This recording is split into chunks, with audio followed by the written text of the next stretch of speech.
ሲስተር መድና ወርቅነህ እባላለሁ። በደሴ ሪፈራል ሆስፒታል የአንድ ማዕከል ወይም ዋን ስቶፕ የሚባለውን ጾታዊ ጥቃትን መሰረት ያደረገ ስራ የሚሰራበት የዛ ኮኦርዲኔተር ነኝ። አይዲፒ ላይ ካሉ ተመላሽ ከውጭ ሀገር ወደ ሀገራቸው ተመላሾች ላይ እነሱ ላይ ደግሞ ይሄ ችግር በጣም ሰፊ ሆኖና በጣም አስቸጋሪ ሆኖ ነው የምናቸው። አንደኛ እነዚህ ከውጭ የሚመለሱት በህብረተሰባችን ዘንዳ የተለያየ ስም ነው የሚሳቸው። ጥርዝ፣ ጠሸች፣ ጭንቅላቷ ነቅላለች፣ የተለያየ ነገር የሚባልበት እንትን ነው ያለው። ያንን እነሱ እንዲቋቋሙ ህብረተሰቡ ላይ የተወሰነ ስራ መሰራት አለበት። እንደገና ደግሞ አይዲፒ ላይ ያሉትም እንደዚሁ ለዚህ ነገር ተጋላጭ ናቸው። የጋራ መጠቀሚያ ነው ያላቸው። ርቀው ሄደው ዕለታዊ እንትናቸውን ዕለታዊ ኑሯቸውን ለመሸፈን ከአይዲፒ ወጥተው ከተማ ሄደው ስራ ሊሰሩ ይችላሉ። በዛው በአካባቢ ዙሪያ ሄደው ስራ ሊሰሩ ይችላሉ። እዛ ሄደው የሚያጋጥማቸው ነገር በጣም ብዙ ነገር ነው የሚያጋጥማቸው። ስለዚህ ይሄ አሁን ይሄ ድርጅት ምንድነው ማድረግ ያለበት? ይሄንን እነሱ ከዛ ተጋላጭነት እንዲወጡ ሰርተው የራሳቸው የሆነ ነገር የሚሰሩበት መመቻቸት መቻል አለበት።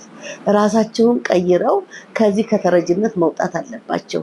አንደኛ አይዲ ካርድ፣ መታወቂያ እንደ ልባቸው እንዲንቀሳቀሱ፣ እንደ ልባቸው የትም ቦታ ሄደው መቀጠር እንዲችሉ፣ ሰው ቤት ኢቨን ሄደው እንዲቀጠሩ መታወቂያ ሊኖራቸው ይገባል። መታወቂያ ከሌላቸው ማንም አይቀጥራቸውም። እንደገና ተፈናቃይ በመሆናቸው ብቻ ዝቅ ብለው የሚቀጠሩበት እንትኖች አሉ። አሁን የቀን ስራ በሚሰሩበት ጊዜና ያኛው ነዋሪው በሚሰራው ልክ አይደለም የሚከፈላቸው፣ በወረደ ብር ነው የሚከፈላቸው። ስለዚህ ይሄ ድርጅት ለነሱ ይሄንን በማመቻቸት መታወቂያ እንዲኖራቸው፣ አይዲ እንዲኖራቸው ከተደረገላቸው እነዚህ ሰዎች እንደልባቸው ተንቀሳቅሰው ሰርተው ባለሀብት መሆን ይችላሉ። በሌላ በኩል እንደገና ደግሞ እነዚህን ሰዎች በማደራጀት የሆነ ስራ ፈጥሮ ለነሱ ቢያቀርቡላቸው የተለያየ ስራ ይሰራሉ።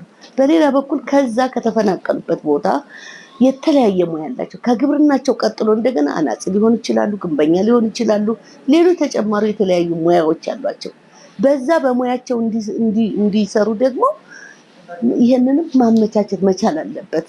እና ይሄ ድርጅት ይሄን ነው የምጠብቀው። እነዚህን ሰዎች ከነዚህ ከተረጅነትና ራሳቸውን ችለው እንዲሰሩ ከማድረግ አንፃር ብዙ ስራዎችን ይሰራሉ ብዬ እገምታለሁ። በሌላ በኩል እንደገና ደግሞ እነዚህ ሰዎች ኮሚኒቲው ላይ ሊሰራ የሚገባ ደግሞ ይሄ ድርጅት ደግሞ ትልቅ መስራት አለበት ብዬ የምገምተው ኮሚኒቲው ላይ አዌርነስ ክሪኤት ማድረግ አለበት። ግንዛቤ ፈጠራ ማድረግ መቻል አለበት። ግንዛቤ የሚፈጥረው ምንድነው?